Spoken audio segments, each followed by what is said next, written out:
Hello friends, welcome back to my channel. चलिए आज चलते हैं घूमने के लिए उड़ीसा के कैपिटल भुवनेश्वर के पास स्थित धौलीगिरी पर।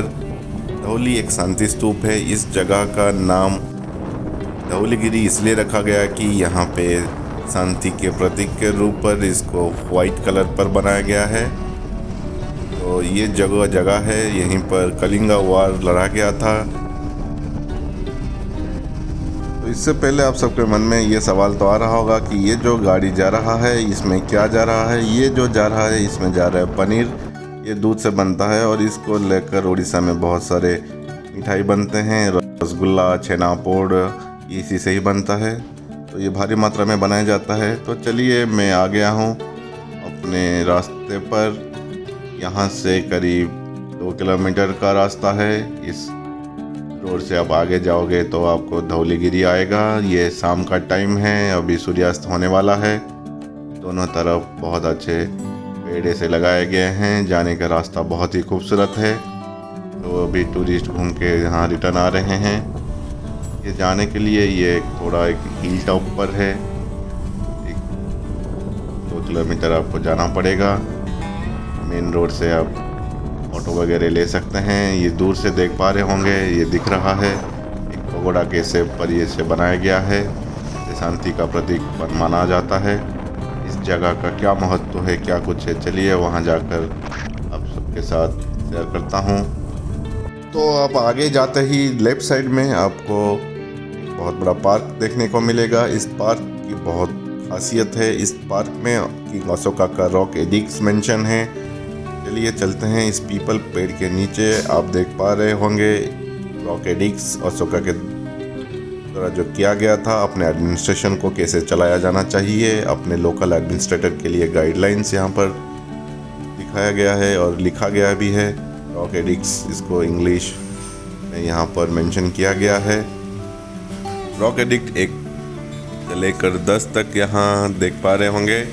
रॉक एडिक्ट 1 पर लिखा है प्रोहिबिशन ऑफ द एनिमल्स। और ऊपर जाते ही रॉक कट एलिफेंट भी देखने को मिलेगा, जो कि एक अर्लीस्ट बुद्धिस्ट कल्चर है उड़ीसा में। एक एलिफेंट का 4 पार्ट ही आपको देखने को मिलेगा। बहुत बड़ा एक स्टोन से कार्व किया गया है। बहुत एक ब्यूटीफुल स्कल्पचर। और ये 4 फीट का हाइट बताया जाता है। के बिल्कुल पीछे आपको वाइट कलर में धौली का स्तूप देखने को मिलेगा और राइट साइड में शिवालय टेम्पल है। और ये कुछ हिस्सा है पार्क के अंदर का। बहुत ही एक अच्छा जगह है। यहाँ आप अच्छा टाइम बिता सकते हैं। बहुत ही पीसफुल जगह है ये। नेचर के बीचों बीच ये जगह को बहुत ही अच्छा मेंटेन करके रखा गया है। ये तो घूमना हो गया है। अभी चलते हैं धौली स्तूपा पर।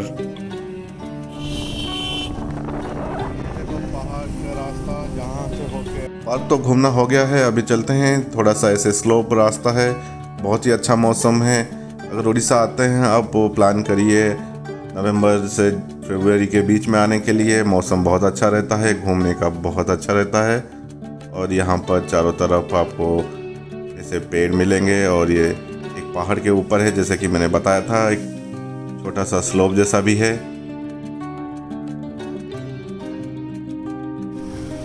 और ये पार्किंग का जगह, यहाँ पे 2 व्हीलर पार्किंग किया जाता है। बहुत ही नॉमिनल चार्जेस लेते हैं यहाँ पार्क करने के लिए। 2 व्हीलर, बाहर 4 व्हीलर पार्किंग की जगह है।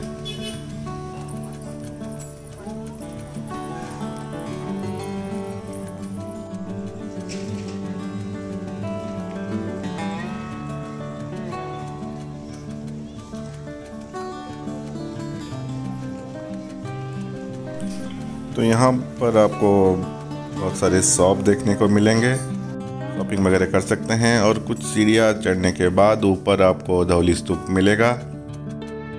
चलिए स्तूपा के पास चलते हैं। जाने के रास्ते में आपको ऐसे बहुत सारे छोटे छोटे शॉप्स मिलेंगे। यहाँ पर प्रसाद भी सेल किया जा रहा है, क्योंकि ऊपर और एक शिवालय भी है धौली स्तूपा के पीछे, तो इसलिए लोग यहाँ से प्रसाद भी खरीदते हैं। और बाकी सारे चीज़ भी यहाँ से आप खरीद सकते हैं। फ्रूट्स वगैरह भी मिल जाता है, गन्ने का जूस भी मिल जाता है। और यह इसी के साथ हम आ गए हैं ऊपर। देखिए कितना ब्यूटीफुल है ये जगह। यह है धौली स्तूपा। दूर से बहुत ही खूबसूरत दिख रहा है। आप देख पा रहे होंगे पगोड़ा के शेप में बनाया गया है। ये बुद्धिस्ट का एक बहुत बड़ा मोनूमेंट है। इस जापानीज में लिखा गया है। बहुत बड़ा कंट्रीब्यूशन है इस स्तूप को बनाने में। शांति स्तूप, यहाँ बहुत सारे बौद्ध ट्री हैं, देख पा रहे हैं। पास में बहुत सारे पीपल का पेड़ है। तो ऊपर गौतम बुद्ध का बहुत अच्छे खूबसूरत मूर्ति भी दिख रहा है। चलिए ऊपर चलते हैं, मूर्ति को देखते हैं, क्या कुछ है पता करते हैं। बहुत ही अच्छी जगह है। पहले चारों तरफ घूम लेते हैं, क्या कुछ है पता करते हैं।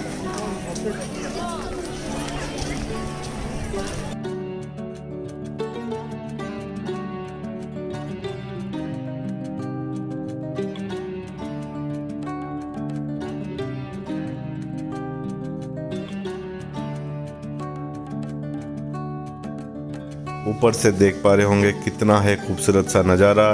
ये आपको एक तरफ में ग्रीनरी मिलेगा, आपको चारों तरफ ऐसे हरियाली हरियाली मिलेगी।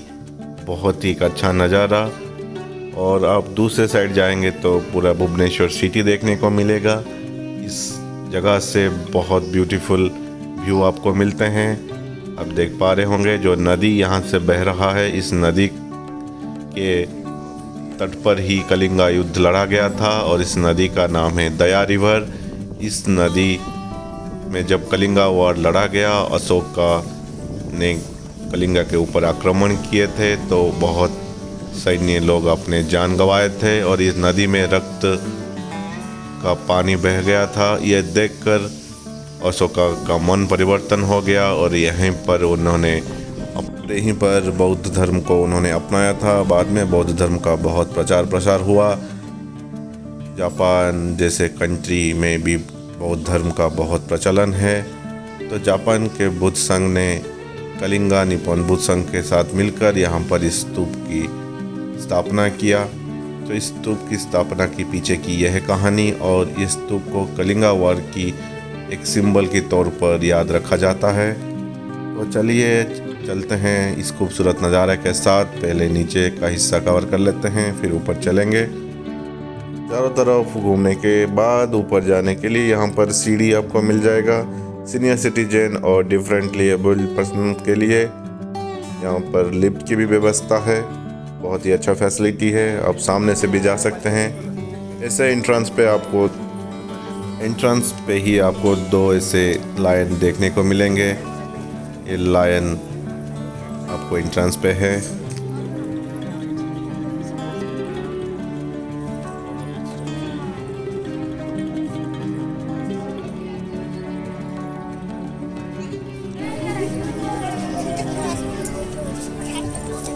शहर का दूसरा साइड, एक तरफ हरियाली हरियाली है, दूसरी तरफ पूरे बिल्डिंग्स सिटी का। ये बहुत ही अच्छा नज़ारा। दो साइड से दो डिफरेंट नज़ारे आप यहाँ पर देखने को पाओगे। हरियाली एक तरफ है, एक तरफ पूरे बिल्डिंग्स हैं। ये वो नदी है जो नदी यहाँ से बहती है। नदी में पानी कम है, ब्रिज बना हुआ है। ये दायरे पर आसपास में बहुत सारे पेड़ हैं। भुवनेश्वर एक शहर में से है जहाँ पर बहुत ही हरियाली है। देखकर पता चलता है नदी के किनारे बसा हुआ है शहर।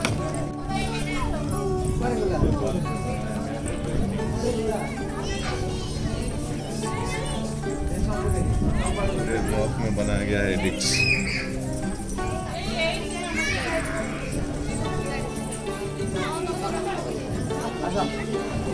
यह है रिक्लाइनिंग बुद्धा, बहुत ही ब्यूटीफुल स्टैच्यू। इसका जो मीनिंग है वो ये दर्शाता है कि लाइफ से डेथ का जर्नी को दर्शाता है। इसके पास ही आपको धर्मचक्र में बैठे हुए बुद्धा मिलेंगे। इस मुद्रा धर्मचक्र मुद्रा, ये अपने डिसाइपल को टीचिंग देते हुए सारनाथ में ये मुद्रा को परफॉर्म किए थे। तो इसका ये है सिग्निफिकेंस बुद्धिज्म रिलीजन में। यहाँ पर बुद्ध के लाइफ से जुड़े हुए बहुत सारे कहानियों के साथ साथ वॉल के ऊपर पूरा ऐसा दर्शाया गया है।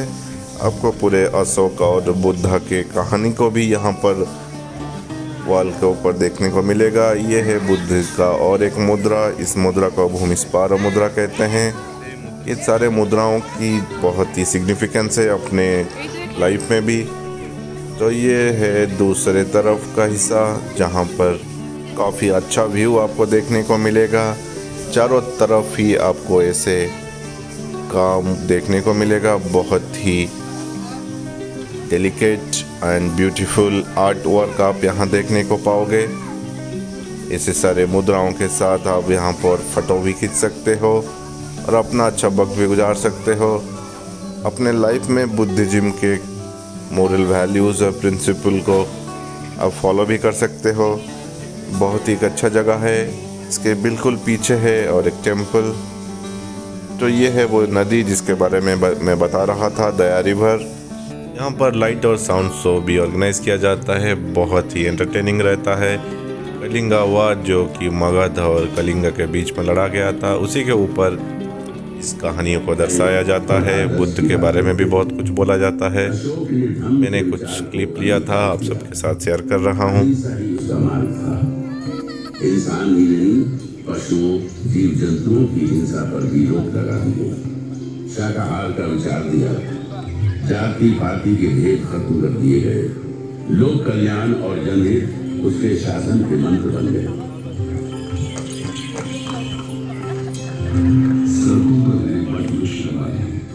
जो पशुओं और मनुष्य को छा रही है।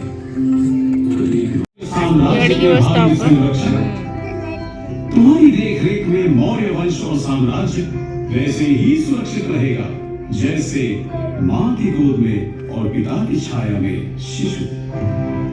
पुत्र शोक, अब समय आ गया है जब मैं तुम्हारे कंधे पर साम्राज्य के एक हिस्से की देखरेख का भार सौंप थोड़ा निश्चिंत हो सकूं। राजकाज में रुचि लेना प्रारंभ करो। की मौत के शोक में विलाप करती स्त्रियां, लहू से कीचड़ बन आए राजमार्ग, शवों के विशाल ढेर, चील, गिद्ध, भेड़िए और सियारों के समवेत गीत। अशोक का हृदय दुख, करुणा और ग्लानि से भर उठा।